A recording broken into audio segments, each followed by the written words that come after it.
Hi, this is In Tune with Amelia, and today I just wanted to show you this really simple Native American inspired flute I made out of PVC pipe.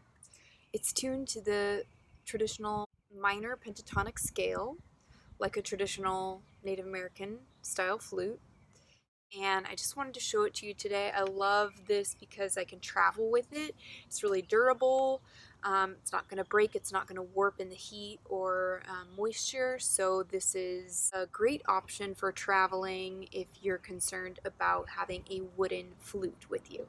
So I'll just play it a little bit so you can hear how it sounds.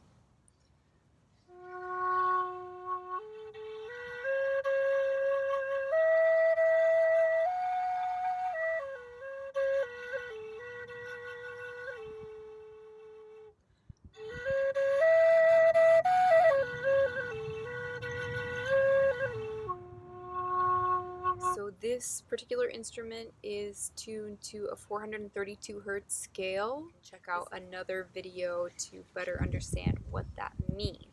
Now that you've kind of had a chance to hear what that sounds like just with the microphone in my iPhone that I'm using to record this, I'm gonna play into this microphone and add just a 432 hertz drone behind that. Maybe add a little bit of reverb on there and let you hear what this instrument can really sound like.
Thank you so much for taking the time to watch this video. I really appreciate it, and I hope to see you in a future video.